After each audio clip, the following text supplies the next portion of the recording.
Hello, welcome to the new Super Review here on Top TV. My name is William Savule, and I'm super excited to have you join us here today, the 4th day of August 2022. Yes, if this is the first time you're seeing this video, this is where we bring you the headlines across newspapers around Nigeria. I'm sure those of you that have been following, you've heard me say that a lot of time, but of course, I need to say it again for those of you that are just joining us for the first time. So do well to subscribe to this channel by first clicking on the subscribe key, and don't forget to also click on the notification key. That helps you to get notified whenever we come online. We'll be going straight to the newspaper, and with me today to do this is Mr. Sonny Gomorai.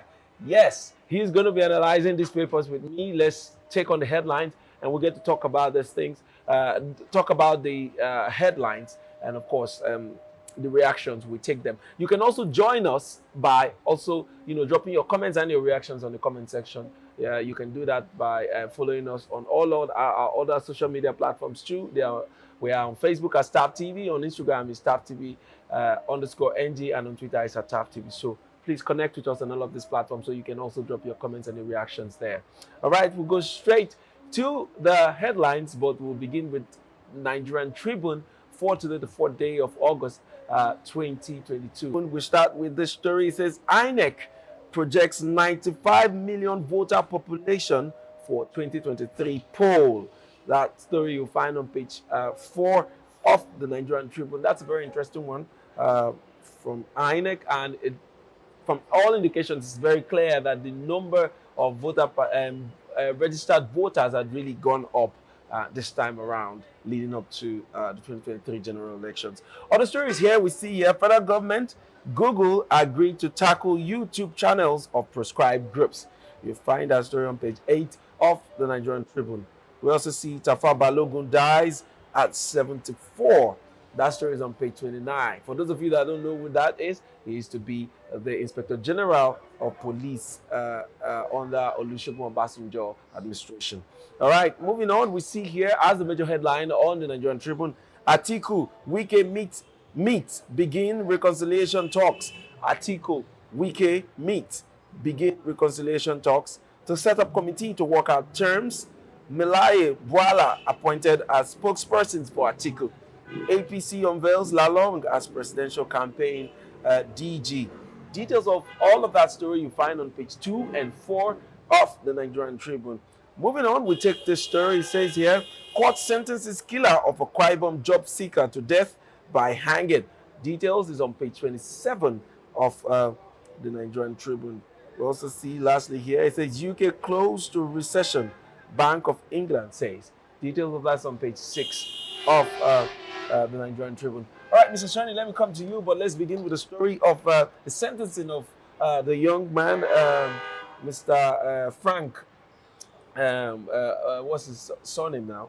Mr. Frank, that committed murder by strangling a young lady, that he had lured for a job position, and this happened in Akwa Ibom State months back. But now, he has been sentenced to death by the court. What's your reaction to that story? Okay, I think it's a good one, and for the first time we saw that this case was not elongated in like the way we see other cases. Because if it was like high-profile people that were involved, you could have seen that this case will run. Then we get not to hear about it again. But you can see that the proceeding for this case, judgment was passed on time. It was not dragged for too long, and the second accused and the third accused were released. I think the second accused was the father. The third accused was the sister who harbored him in her house to help him escape from the state. So for me, it's a good judgment, and I also want to relate this to Nigerian, to those that have been stealing money from Nigeria, like the politicians. If we can have laws that we say, okay, if you steal from Nigeria, is by death or by you go to jail, long term, like a life imprisonment, and I think our country will be a better place. Yes, I so agree with you. For this case, I mean, a lot of people are really satisfied with the court's judgment, considering the fact that the death of that girl was not the only girl that he was accused of, but this is the one that brought him to the books. This is the one that brought him to to the court. But it was reported that several cops, grave sites were found within the compound where he was arrested. And for the court to have found him guilty, it just shows that yes, this was really a good judgment. And there are many, not just him. Remember the killer of Hanifa in Kaduna State? He too has been sentenced to death. It just shows that. And then the swiftness to which the court went about this case just tells you that yes, the justice system is beginning to improve in terms of passing judgment and all of that. Even though the young man is still open to appeal of the judgment, but of course, at this stage, I saw a report where the parents of the late Miss Umorin was being spoken to, and they were really satisfied at the judgment. Well, same here. I hope that this is going to deter young people that are out there, just roaming around and thinking of committing crime. Crime doesn't pay, and always leads to regret and this sort of disgraceful ending, and people that are alike. And these are some of the things that parents are beginning to cry out for, while the federal government has kept a lot of our young persons at home for over 5 months. They are prone to this kind of activity. But my point is that, whether you are home doing nothing or not, is not an excuse to commit no, crime. It's not an excuse to commit crime or take the life of another. Everyone has a right to life. You don't have any right whatsoever to take the life of anybody. So this is just a very okay. I also want to relaxing, talk about judgment. Tafa Balogun, Balogun. yes, the former IGP. Yes, today, because I had to quickly go and read a little history about him. For me, he was a corrupt corpse. Yes, because he had a lot of corruption allegations against him. And how can somebody who was accused of stealing over 15 billion naira from the police coffer, case of bribery, a lot of allegations against him, and he was sentenced to just 6 months imprisonment after taking a plea bargain? Who does that? Yeah. Months later, he was released. So sometimes it just shows you that those who have the money bags in Nigeria can get away with anything. Yeah. You understand? Very Even true. though EFCC brought in overwhelming evidence why this man should just rot in jail, he was given just 6 months imprisonment. Well, but right now he's no longer with us, and that's just one thing. Death is always the leveler. Whether you want to show that you're the smartest or the strongest or the biggest thief, death is always the leveler. He escaped going to jail for all his crimes, but today he's no more. Then, and a lot of people don't have great things to say about him. I also want to talk about Wike and Atiku. I don't see Wike working for PDP. Because because Wike, from the study I've been doing, Wike come all out if he's involved in something. You understand? For the fact that Wike didn't win the primaries, he was not appointed as the running mate to Atiku. Wike is going to take the back seat. And if you watch very well, since after the primaries, Wike has been very quiet. You understand? They've all been coming to coerce him to come to talk. I don't see Wike working for PDP. That's not the current situation, because he has gone ahead to meet with Atiku and has also agreed to work with the party. Now, mind you, he has If I agree to work with you, does that mean that I work with you? No, well. Okay. No, well, I feel that in all of this, politics about interest. Now, all of those show of,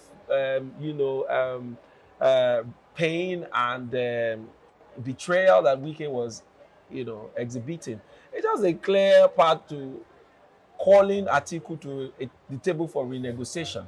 And now that they have met a few more times to talk about the way forward, I strongly believe that they must have negotiated something in favor of Wike if Atiku wins, or as the carry-on. So I don't think Wike just got up. Wike spent a lot of money. Running for the seat of the presidency in any political party is not a small money venture. So all the That's what parties. we've turned it to be in Nigeria. No, but then that's what it is in terms of campaigning and canvassing for votes from from Which party. money are you spending? Do you do any other job? Now you are working for government. You use well, government money to run to campaign for yourself. So that's the situation. They have spent a lot of money, and I'm sure Wike was hoping that getting the VP slot would have helped him to stay in power, or should I say, like, also kind of like, I didn't get the #1 seat, but at least I'm the #2 person. Let me stay relevant. But he is still a very strong and relevant politician here in the South. That's why, all the while he was making the noise he was making, people were also trying to rally around him to ensure that he falls back in line with the PDP. And now that he's showing signs of going back in line with the PDP, it is clear that, yes, something must have been renegotiated or negotiated in his favor. We're just watching, and I'm sure as the months begin to go by, a lot more will be unfolded. All right, we're moving on to the next paper, and that will be This Day newspaper. And on this day, we're going to take the headlines from the top part of that paper. It says, Nigeria secures $1.5 billion loan from US to boost solar power infrastructure. All right, we also see here, Insecurity will remove Senate president if he blocks Buhari's impeachment, says Father Husi. All right, and then on we see here, Adamu, APC's all-Muslim ticket, positive development. Party names Lalong Keyamo campaign DG. Spokesman, I was chosen as a Christian, says Plateau governor. Chetima asked opposition candidates to name people they mentored like Tinubu. And that's the major headline on This Day newspaper. We see here, at last, Atiku Wike meet, move to resolve their differences. Former VP throws down the gauntlet, says Nigeria can't make progress without restructuring. PDP presidential candidate appoints Dino Melai, Daniel Bwala spokespersons. Ayu, Oshun elections signpost victory for PDP in 2023. Also, we see here, ex-Inspector General of Police, Tafa Balogun, dies at 74. That's all the stories on This Day newspaper. So do well to pick up a copy and read up details of that story. We practically have touched some of the stories here. Yes, already. I want to react to the senators threatening. Who are the threatening? So it will remove the Senate president if he blocks Buhari's impeachment, says Father Husi. So you can see that life is playing itself out. Mm. Nigerians have been calling for the removal of the president, like since 3 years ago, or maybe from the first term. Remove this man or impeach him. They were all quiet. They were all playing to the gallery. Yeah. Now you can see that the attacks is coming very closer to their homes, because whether you like it or not, Abuja used to be their safe haven. Any politician that make money in his state runs down to Abuja to buy a house and live there. Abuja is secured. Abuja have cameras on the streets. Abuja have there's police. But right now, all of that, the shaking has come to Abuja. Now they are all speaking up that they have to remove the president. Just few months to him leaving office. You understand? So, and that's why I feel that it's just a show. They don't really mean it. They had 7 years to try impeaching the president for lack of performance. They didn't. They have always been like a rubber stamp, Senate. Now, at the tail end, you say you want to remove him. How is that going to change this current situation where we are? Isn't that going to worsen what we're trying to... so there's no need. There's no need. They should let him finish his term while we prepare for the 2023 general elections coming up in January next year. That's for 2023. So that's what they should be focused on. All these ones, for me, are just distractions, and it's very unnecessary. They should let it be.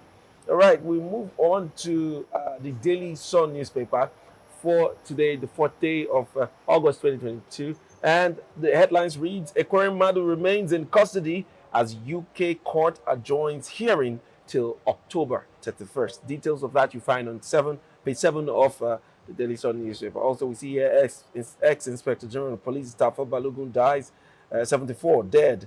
Details you find on page 7, still on the Daily Sun newspaper. As the major headline here on the Daily Sun, it says 2023 general elections, NSA, that's the National Security Advisor, INEC chair differ on polls. No going back, says Mongunu. Insecurity, big threat, Yakubu cries out.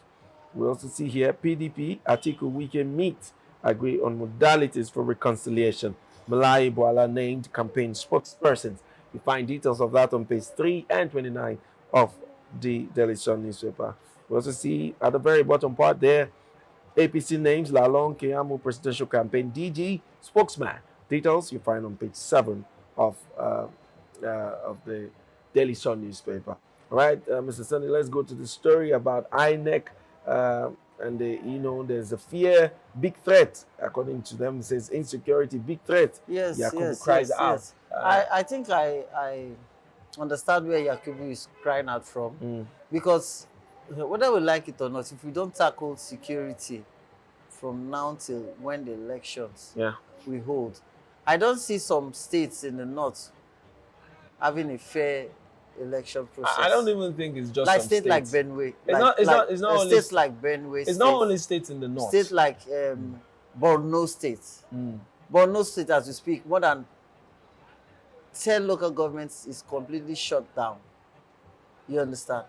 So, place like Katsina State. See, I don't see us having a good election here, especially in the north. And most of these parties that win, their wins always come from the north. You can see they're really scared. That's why you see that they're really speaking up right now. Because, yes, the crisis is tougher up north there, and a lot of people won't want to come out. Like people that live in the suburbs, they will not want to come out to vote, because they are always being careful of where they go, at what time they turn up, and stuff like that. So I think the insecurity is going to disrupt the elections. Yes, I have that fear. No doubt. They need, we've been saying this time and time again, that yes, they need to at least, even if not totally fixing the insecurity situation that we're in at the moment, because we know that between now and the election time, it's relatively long, and so they may not be able to fix it, but they need to curb the level of attacks that has been going on. The threats from these bandits and terrorists has increased. They need to curb it, and if they don't do so, truly true, and when come the general elections, people will not be able to participate. We're already feeling the impact of this insecurity in terms of our economy, in terms of agriculture and all of that. People cannot go to their farms. So there are certain commodities that have gone so high in their prices because of insecurity. Same applies to the electioneering process. People cannot, we have seen also, that's why I was saying that when you said in the north, I know that it's not going to be only in the north.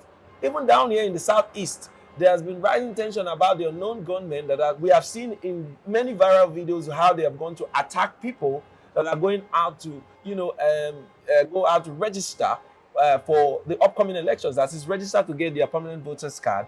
They've been killed, they've been harassed and sent back home. So you see, it's not only in the north. So if the federal government and state governments don't step up to this challenge, it's going to overwhelm us, and it will affect the outcome of the 2023 general elections, which is a very critical election for Nigeria as a nation. We cannot get it wrong. Look at the report about over 93 million persons going to participate in the upcoming election. That's to tell you that people are no longer ready to stay, passive. They want to get involved. But insecurity is a matter. Nobody wants to die trying to, lend a voice to the current situation in this country. We want Nigeria to be better. We want Nigeria to improve. But nobody wants to lose their life doing that. Just like that. And I think the state governments too have not been proactive. You understand? Because whether you like it or not, in a country like this, Buhari has been here for almost 8 years. What stopped the Senate from passing the state police law? You understand? Because if you live in a community, for instance, you know the neighborhoods, you know those that ferment trouble in your community. You know, that's the essence of state policing. Like in America, they have the sheriffs. If there's any crisis in the community here, they know who to go to. They know the priest, because the people that are recruited into the sheriff system are people from that community. You can't bring a policeman that is from Zamfara State to come and to come to Elios in Port Harcourt and start knowing the community and start knowing the culture. You understand? But in state policing, people, if you are from Elios community, they recruit you and you still work in Elios. You understand? So that means you know all the bottlenecks, you know all the red flags, you know everywhere. You understand? That's the essence of state policing. Like I'm really happy this morning I was reading Benue State. Benue State, yes, I've created a security arm, and they're asking the federal government that this security arm is going to carry weapons. And they're going to back it by the state law. You understand? So I think all states should follow suit.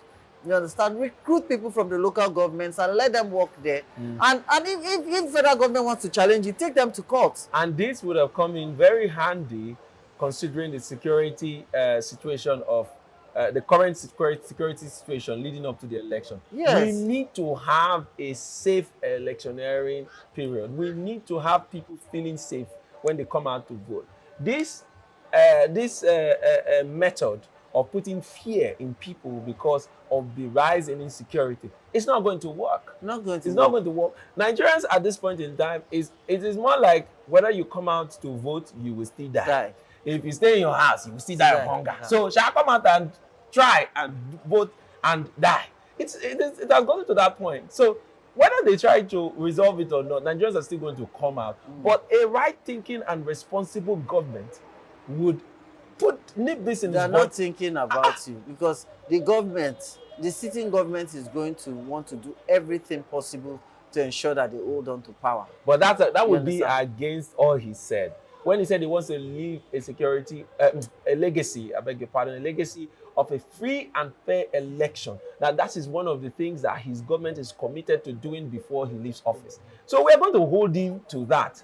I mean, I know that even if he wants it, people following him will not want it. Yes, this current Buhari's government has failed in many ways that what cannot even explain. But if he has come out to say this is one of the things he wants to ensure that he will get correctly, we have seen it in Ekiti and Osun, which everybody has commended him. I mean, the president and the Nigerian government for the way they conducted the elections in Ekiti and Osun State. It was quite peaceful. In fact, there were no reports of violence of any sort. Rather, there were reports of vote buying here and there, but none of that. So if that has happened, and the president also come out and made a statement that this is very impressive, and he thanked INEC and all of that, and then say that this is going to continue up to the general election. So we are hoping that, yes, he will be responsible enough to ensure that we have a very safe and free, smooth electioneering period, which is what all Nigerians are hoping to get out of this. Well, Mr. Sonny, I want to thank you very much for making it to the show, but that's all we can take this morning.